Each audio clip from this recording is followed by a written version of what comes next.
कैसे कर सकते हैं। एट फर्स्ट हम आपको बताएंगे क्या ये है सोलर एनर्जी स्टोर हाउस, जिसमें हम बहुत हाइड्रो इलेक्ट्रिसिटी को प्रोड्यूस करते हैं। गवर्नमेंट के द्वारा इसका जो इंडस्ट्री है गोरखपुर में बनाया गया, जिससे इलेक्ट्रिसिटी प्रोड्यूस होता है।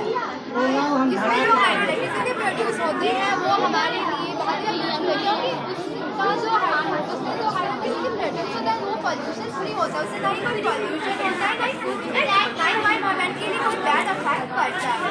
ये हमारे लिए बहुत ही ज़्यादा यूजफुल भी है, क्योंकि सन जो है उसका एनर्जी जो है वो इनएग्जॉस्टेबल नेचुरल रिसोर्स है जो कि कभी समाप्त नहीं होने वाला है। तो हमें सन के एनर्जी का यूज़ करना चाहिए, हमें ज़्यादा से ज़्यादा ग्रीन एनर्जी का यूज़ करना चाहिए, क्योंकि green energy is useful in all aspects of life, just because they don't pollute air and there will be no harmful effect comes out from the solar energy. This is rooftop water harvesting technique. When the rain, then the roof stores the rainwater, and for this pipe the rainwater goes through in the well and the water tank. And this is very useful to us, क्योंकि इसमें जो पानी जो है वो है बहुत useful. जब हमारे घर में पानी की कमी हो सकती है तो हम इस वाटर का भी यूज़ कर सकते हैं, और यह हमारे लिए बहुत ही यूजफुल है, क्योंकि रेन वाटर का जो वाटर होता है वो बहुत ही ज़्यादा हमारे लिए यूजफुल होता है, क्योंकि रेन वाटर का जो वाटर वो the purest form of water. और ये जो रेन होता है उसके लिए पेड़ पौधे भी बहुत ही ज़्यादा इम्पॉर्टेंट है। और ये जो है रेन वाटर ये पॉल्यूट इसलिए हो रहा है क्योंकि हम ह्यूमन बींग्स पॉल्यूट एयर को कर रहे हैं, वाटर पॉल्यूट कर रहे हैं, जिससे कि हमारा एनवायरनमेंट में बहुत ज़्यादा डेंजर में आ गया है। और यहाँ पे जो है ट्रैफिक लाइट का यूज़ करके व्हीकल्स चल रहे हैं। देखिए ये सब एक साथ नहीं, थोड़े मोड़े दूरियाँ पे है, जिससे कि इसका एक्सीडेंट ना हो। और यहाँ पर अगर कोई इंसान आ भी जाए उसका एक्सीडेंट हो, अगर रेड लाइट यहाँ पे इंडिकेट करता है स्टॉप होने के लिए, yellow light go and green light go. ये जो व्हीकल्स है इससे एयर पॉल्यूट हो रहा है, जो कि हमारे बहुत ज़्यादा हार्मफुल है। और ये जो एयर पॉल्यूट जो हो रहा है इससे जो है हमारा जो इन्वायरमेंट है उसमें ओजोन लेयर में छेद हो गया है, जिससे बहुत सारा संख्या harmful ultraviolet rays comes out होता है, जो कि हमारी बॉडी के लिए भी बहुत ज़्यादा हार्मफुल, क्योंकि उससे हमें स्किन कैंसर हो सकते हैं। और ये जो स्किन कैंसर इसका कोई भी इलाज नहीं है।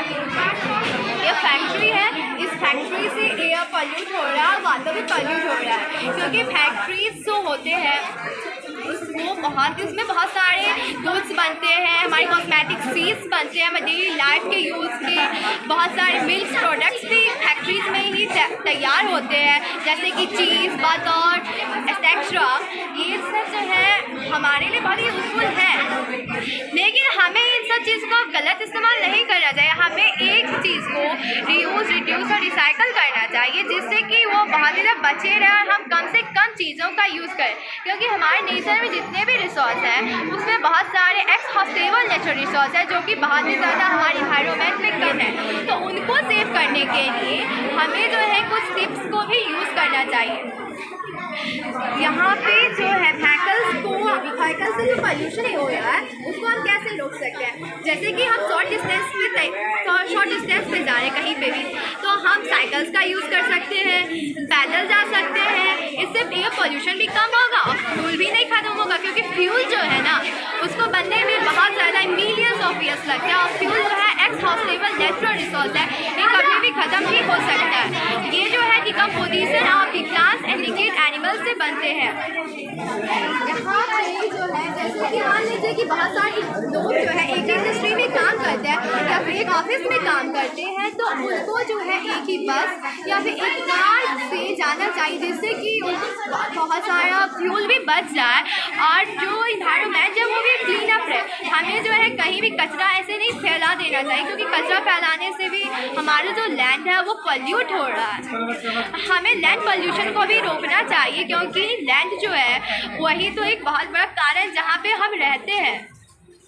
यहाँ पे फॉरेस्टेशन हो रहा है। ये इंसान जो है पेड़ों को काट रहा है, जिससे बहुत सारे एनिमल्स जो है वो हार्मलेस हो रहे हैं, बहुत सारे बर्ड्स हार्मलेस हो रहे हैं। एनिमल्स जो हार्मलेस हो रहे हैं उसके वजह से बहुत सारे इंसान जो है उनका शिकार कर रहे हैं और वो ख़त्म हो रहे हैं और वो मर रहे हैं। हमें उनको ही बचाना चाहिए, क्योंकि एनिमल्स जो है वो हमारी ecological balance, food chain, food web के भी बहुत ही ज़्यादा इम्पॉर्टेंट कंपोनेंट है।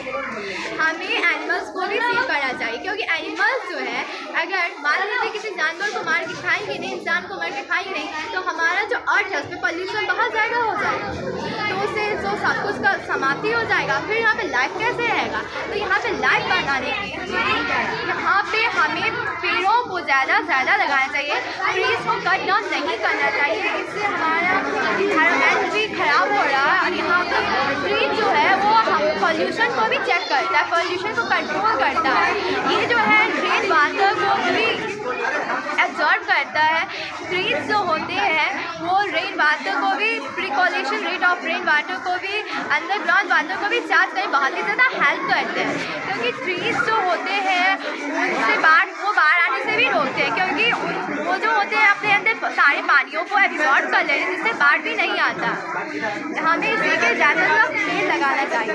और यहाँ पे जो ये वाटर पॉल्यूट हो रहा है, क्योंकि फैक्ट्री से बहुत ही ज़्यादा गंदगी निकल रही है, इसी के लिए वाटर भी पॉल्यूट हो रहा है। तो हमें जो है सीवेज वाटर ट्रीटमेंट का यूज़ करना चाहिए, जिससे कि वाटर पॉल्यूट ना हो। ये जो है best way of the treatment of water है, जिससे कि हम वाटर को भी सेफ रख सकते हैं। और ये पानी अगर हम पिएंगे भी तो हमारे लिए कोई भी खतरा नहीं होगा, क्योंकि सीवेज वाटर ट्रीटमेंट में होता क्या है कि इसमें वाटर जो है प्यूरीफाई किया जाता है, फिर उसके बाद उसे नदी में सप्लाई किया जाता है। हम लोग जैसे कि हम लोग जो घर में पानी पीते हैं वो पानी भी तो नदी से ही आता है, तालाब से ही आता है ना। पानी में रहने वाले बहुत सारे जानवर भी मर रहे हैं, क्योंकि जो वाटर जो पॉल्यूट हो रहा है ना, उसकी वजह से बहुत सारे जानवर जान भी खतरे में पड़ गया है। तो हमें उन सारे जानवर को भी बचाना चाहिए, क्योंकि वो सभी हमारी इकोलॉजिकल बैलेंस बनाए रखने में मदद करते हैं। पानी में जो मछलियाँ रहती हैं वो जो है पानी को भी साफ रखने में बहुत ही ज़्यादा हेल्पफुल रहती है। तो हमें जो है पानी को भी गंदा नहीं करना चाहिए, ना ही पानी में कोई गंदगी फेंकना चाहिए, जिससे कि हमारा वाटर जो है वो साफ रहे। और हम जो है हर एक चीज़ को साफ सुथरा रखें, हम अपने नेचर को क्लीन रखें। हम जो है कभी भी अपने लाइफ को क्या बिना वाटर, बिना पानी, बिना हवा, सन के एनर्जी के, बिना किसी नेचुरल रिसोर्स के इमेजिन कर सकते क्या? तो फिर हम इन चीज़ों को बर्बाद क्यों करें? हमें भी तो इनको बचा रखना चाहिए। आप अगर सोच रहे हैं कि हम पेड़ को बचा रहे हैं, उससे उन पर हमको उपकार कर रहे हैं, तो ये आपका गलत सोच है, क्योंकि पेड़ जो है उसको बचा के आप अपने ऊपर उपकार कर रहे हैं, अपने फ्यूचर जनरेशन पे उपकार कर रहे हैं। क्योंकि पेड़ जो है बहुत हमारे पेड़ जंगल को ना पता है क्या कहा जाता है, लंग्स ऑफ द अर्थ, क्योंकि हमारा पृथ्वी का जो है ना मोर देन 50% ऑक्सीजन जो है वो फॉरेस्ट से ही कम आउट होता है। तो हमें जो है पेड़ को ज़्यादा से लगाना चाहिए। पेड़ से ऑक्सीजन मिलते हैं जो हमारे बहुत ही यूजफुल है। पेड़ जो है कार्बन डाइऑक्साइड लेते हैं और जो है उसके बाद वो ऑक्सीजन को छोड़ते हैं, फिर रात में वो भी ऑक्सीजन लेते हैं, क्योंकि उनके लिए भी ऑक्सीजन बहुत ही ज़्यादा हेल्पफुल होता है। यहाँ पे जो है एनर्जी है, यहाँ पे ये जो टर्बाइन है ये जब घूमता है तो अपने साथ एक जनरेटर को भी घुमाता है, जिससे कि हाइड्रो इलेक्ट्रिसिटी प्रोड्यूस होता है। और इस हाइड्रो इलेक्ट्रिसिटी का उपयोग हम प्लेन्स एरिया में ज़्यादा होता है, इसका यूज़ किया जाता है, जिससे कि वो हाइड्रो इलेक्ट्रिसिटी बना। और ये हाइड्रो इलेक्ट्रिसिटी हमारे घर, हमारे खेतों में हर जगह सप्लाई किया जाता है। और ये हाइड्रो इलेक्ट्रिसिटी हमारे लिए बहुत ही ज़्यादा यूज़फुल है, क्योंकि ये पॉल्यूशन फ्री है, इससे ना कोई पॉल्यूशन हो रहा है ना कुछ हो रहा है, तो हमारा बहुत यूज़फुल है। और इससे एनर्जी का भी यूज़ हो रहा है, क्योंकि हमारे एनवायरनमेंट में जो ये काम कैसे करता है, जब बहुत सारे पेड़ पौधे एक साथ हवा डालते हैं तो ये जो है अपना मूव अप होता है, ये गोल गोल घूमता है और इससे हाइड्रो इलेक्ट्रिसिटी प्रोड्यूस होता है, जो हाइड्रो इलेक्ट्रिसिटी हमारे लिए बहुत ही ज़्यादा यूज़फुल है। यहाँ पे सोलर पैनल एसोसिएशन है, गवर्नमेंट के द्वारा एक एसोसिएशन चलाया गया है, जिसके द्वारा हम जितना हाइड्रो इलेक्ट्रिसिटी प्रोड्यूस करेंगे, एक दिन में अगर मान लीजिए कि आपने 10 यूनिट पर मीटर हाइड्रो इलेक्ट्रिसिटी प्रोड्यूस किया, तो अगर आपने उसमें से 2 तो आपका 8 यूनिट का बिल नहीं लगेगा और आपको 8 यूनिट का जो पैसा होगा वो गवर्नमेंट आपको देगी। अगर मान लीजिए आपने 5 यूनिट इलेक्ट्रिसिटी प्रोड्यूस किया आपके सोलर प्लेट में, तो गवर्नमेंट